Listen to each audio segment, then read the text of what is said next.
Hello and welcome to episode 194 of the Podiatry Business Podcast.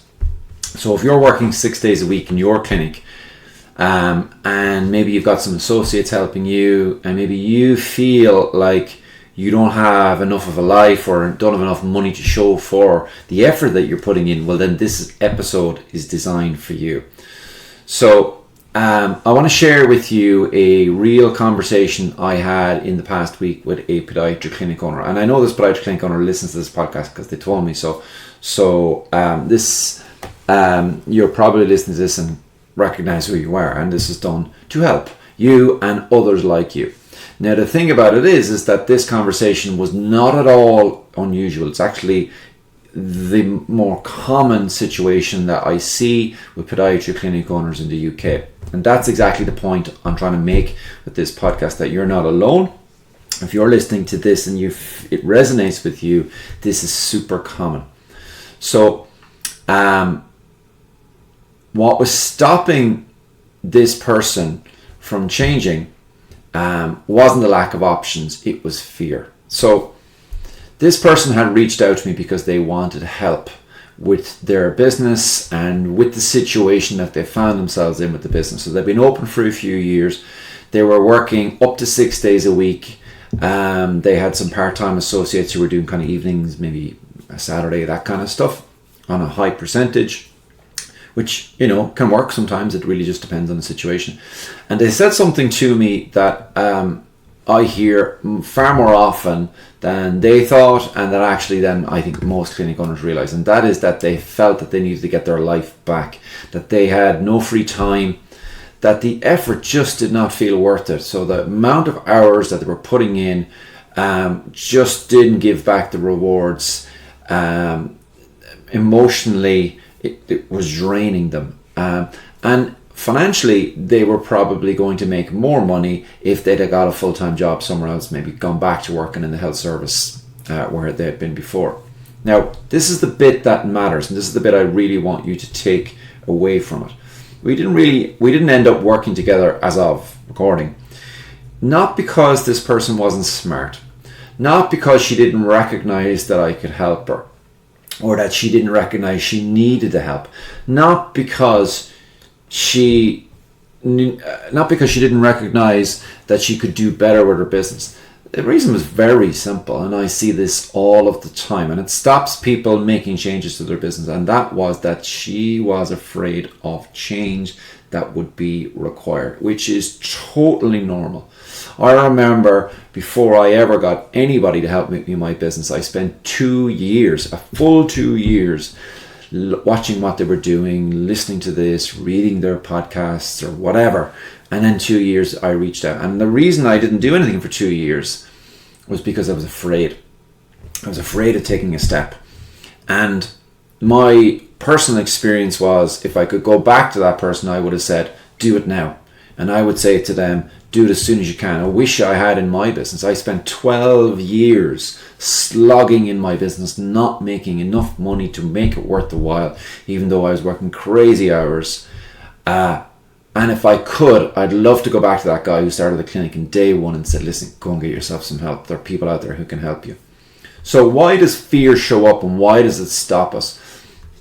And it's not that it's a bad thing. It's a normal thing, okay? And it just is your body.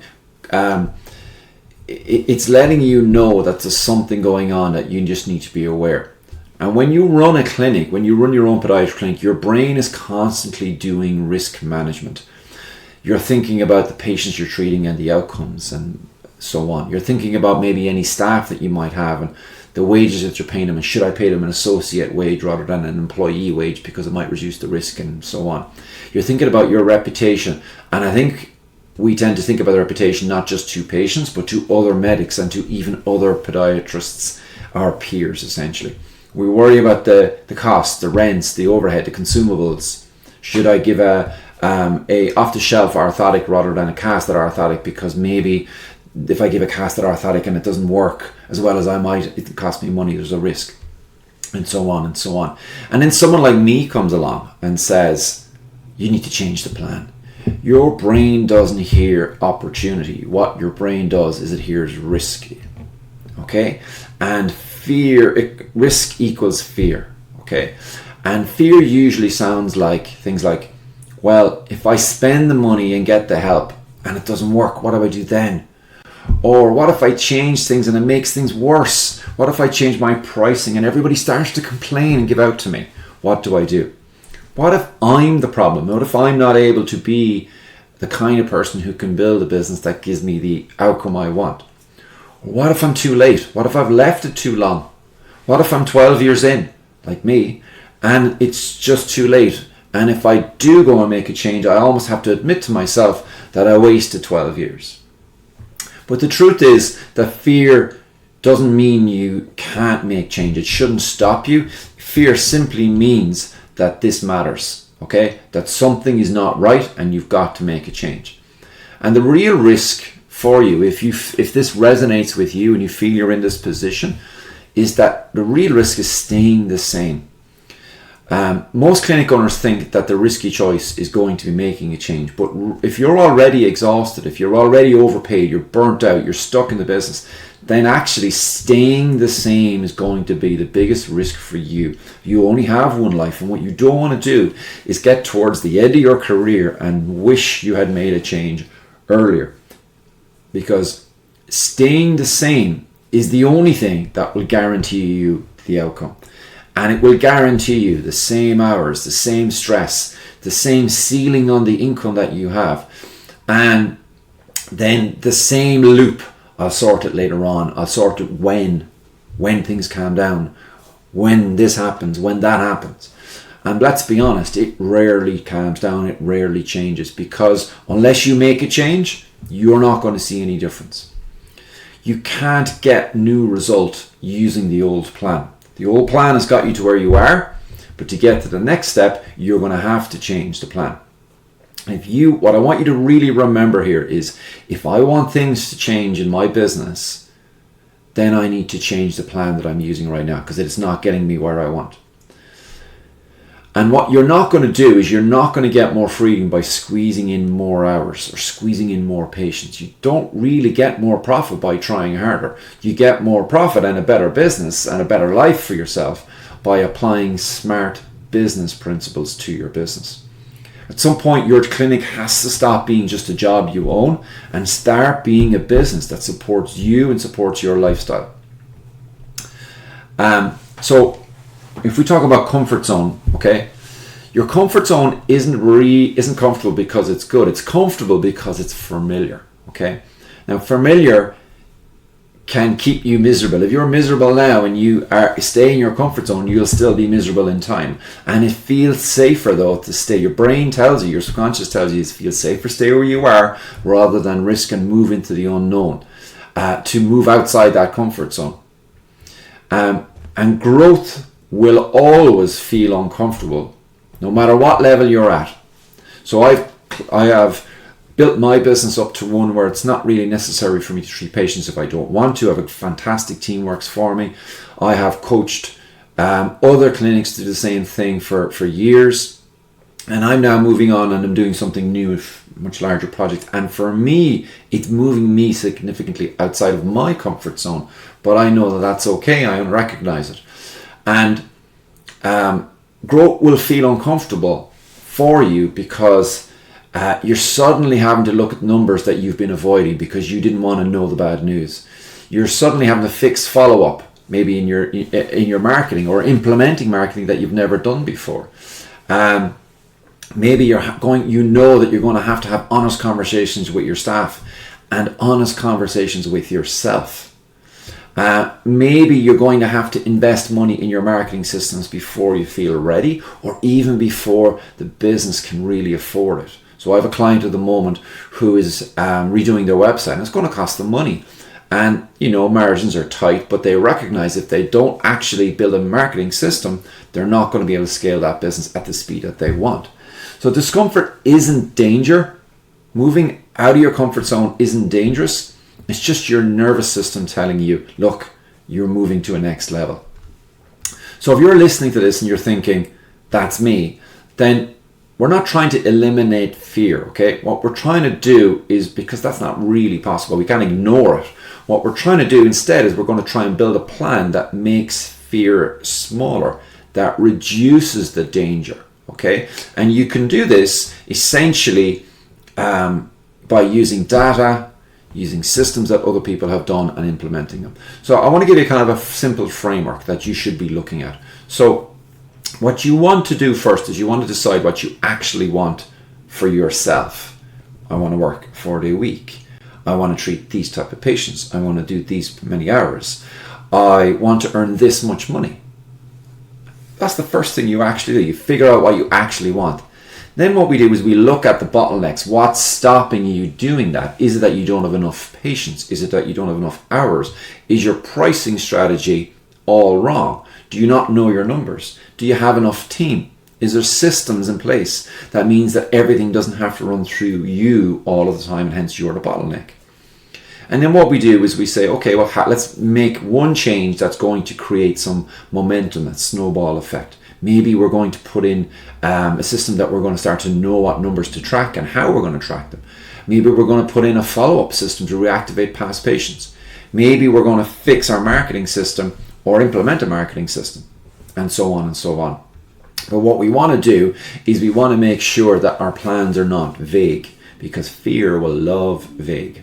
Fear loves when your plans are vague, whereas clarity will kill fear. So what I do with my clients when they come working for me is the first thing I do is I get them to figure out, what do they want? What does the destination look like? Then we look at the numbers inside of their business. So we start to measure the numbers. And sometimes, I have to be honest, nearly all of the times, it can be ugly viewing for the clinic owner, and it is a little bit depressing for them. But that's okay. If we don't know, we're not going to be able to make a change. Just like when a patient comes into you, if you don't measure the range of motion of the first MTPJ, how are you going to know how much motion you can get into that MTPJ, and so on? You get the gist of what I'm trying to say. So we look at the numbers, and then we see, what do we need to fix next? Because we can't fix everything together at the same time, because you as the owner become overwhelmed, and the whole point is that you're not overwhelmed. So what's the next best thing we need to change? What's going to have the biggest, what we call the right next thing? Then we implement systems that are tried and tested by multiple clinics before you into your business to change and to make that happen. And by using systems that doing this in a way where, number one, we're looking at numbers. So it's data. It's not just working off our gut. It's data. And then we're using systems and processes that others have tested and have been proven to work. It reduces the danger, and what this does is it allows you to change your business and change your life without the danger, and make things a lot easier for you as you process. And you just repeat this process, rinse and repeat, move through the systems, move through the numbers, and so on, and carry on like that. Can be as simple as that when done right. So if you're working hard and you feel like it's not worth it, it's not that you're broken, it's not that you can't do it, it's just you're at the point now where your old ways, the ways that got you to where you are, they weren't bad ways, but they're no longer working, and they're not going to work for where you want to get to. And you've got to face up to the idea that change is needed. You've got to change your plan, and change will be uncomfortable. But staying stuck and not making any change to your position where you are now is equally uncomfortable and is going to be more expensive in the medium and long term. So what I'd like you to do is have that honest conversation with yourself and say, well, am I happy where I am? And if I aren't, then I need to understand that I got to face change. But change can be done in a managed way that will eliminate or reduce fear to the point where you know the outcome will work. So what the key is to have a plan, know your numbers, have a plan, and have that support to help you hold your hand all the way through.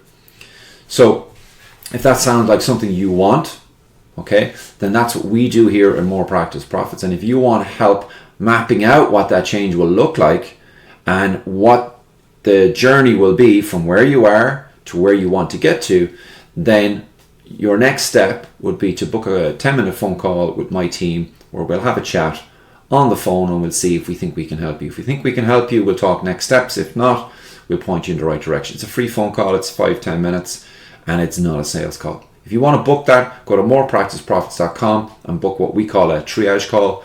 You'll see it on the website and we'll hope to help you there. So that's it for today. I hope this helped you, whether you work with me or you work with someone else. There's lots of people out there who can help you change your business. But staying where you are is not going to make your life better if you find that where you are is not where you want to be. So I hope it helps. If you know any clinic owner that you think is in that position, feel free to share this podcast. And until next time, I'm signing out.